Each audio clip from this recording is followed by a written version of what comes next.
நமக்கெல்லாம் ஸ்கூல் படிக்கும்போது ஏதாவது வித்தியாசமான ஸ்டாம்போ இல்லை காயினோ பார்த்தா அதெல்லாம் சேகரிக்கணும்னு தோணும். அதை ஒரு சிலர் ஹாபியாகவும் பண்ணுவாங்க. அதே மாதிரி தான் பிள்ளையார்பட்டி கோயில்ல இருந்து ஜஸ்ட் ஆப்போசிட்டில் ஒரு 500 மீட்டர்ஸில் காரன் கேமரா மியூசியம் ஒன்று இருக்குது. இதை லக்ஷ்மண் ஒருத்தர் ஒரு 20 இயர்ஸ் அபோவாக கலெக்ட் பண்ணிட்டு இருந்திருக்காரு. கொரோனாக்கு அப்புறம் ஒரு 5 இயர்ஸாக தான் இதை டிஸ்பிளேயில் வச்சுருக்காங்க. நம்ம போகிற டயத்தில் அங்கே கைடு இருந்தாங்க அப்படின்னா நமக்கு எல்லாத்தையும் எக்ஸ்பிளைன் பண்ணுவாங்க. இது யார் யார்கிட்டலாம் இருந்துச்சு, யார்கிட்ட இருந்து எப்போ வாங்கினாங்க அப்படின்னு சொல்லிட்டு.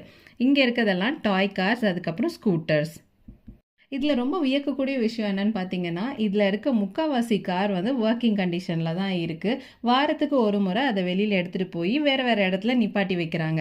இங்கே இருக்க காரை தாண்டி இன்னும் வேறு இடத்துலையும் வச்சுருக்காங்க. ஸோ அதை மாற்றி மாற்றி கொண்டு வந்து வைக்கிறாங்க. காரை தெரியாத ஆளே இருக்க முடியாது. கரகாட்டக்காரன் மூவியில் சொப்பன சுந்தரி யூஸ் பண்ண மாடல், அதே மாடல் கார், அந்த கார் இல்லை.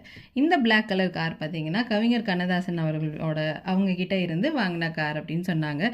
இது ஃபஸ்ட்டு அங்கே இருந்தப்போ ஒர்க்கிங்கில் இல்லை. அதுக்கப்புறம் இவங்க எடுத்துகிட்டு வந்து சர்வீஸ் பண்ணி ஒர்க் பண்ணாங்க. இது இன்னும் ஒர்க்கிங்கில் இருக்குது அப்படின்னு சொல்லிட்டு இருந்தாங்க. அதே மாதிரி இந்த ஜீப்பெல்லாம் ஆர்மியில் யூஸ் பண்ண ஜீப்பை அதையும் வந்து நாங்கள் கொண்டு வந்து வச்சுருக்கோம் அப்படின்னு. நிறைய கேமரா வெரைட்டிஸ், பழைய ஃபோன், நம்ம இந்த டெலிஃபோன்ஸ்லாம் எப்படி இருந்துச்சு அந்த மாதிரி எல்லாமே.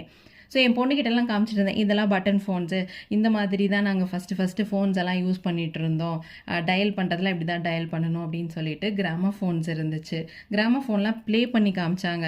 இந்த ஸ்பீக்கர்ஸ் எல்லாம் வந்து எப்படி ஒர்க் ஆகுது அப்படின்னு சொல்லிட்டு. எடிசனோட ஃபஸ்ட் ஆடியோ பிளேயர் அதுவும் இங்கே வச்சுருந்தாங்க. அதுக்கப்புறம் பயோஸ்கோப், அந்த காலத்துலலாம் வந்து எப்படி பயோஸ்கோப் ஓட்டி காட்டுவாங்கல்ல, அந்த மாதிரியெல்லாம் பண்ணி எங்களுக்கு காட்டிகிட்டு இருந்தாங்க. 1840 யூஸ் பண்ண கேமராஸ், ஃபஸ்ட்டு ஃபீல்டில் வச்சு யூஸ் பண்ண கேமரா. ஒரு ஃபோட்டோ எடுக்கணும் அப்படின்னா 1 டே ஃபுல்லாக 24 ஹவர்ஸ் கழிச்சு தான் இன்னொரு ஃபோட்டோ எடுக்க முடியும் அப்படின்ற மாதிரியான கேமரா, ஃபீல்டில் யூஸ் பண்ண கேமராலாம் காமிச்சிட்டு இருந்தாங்க.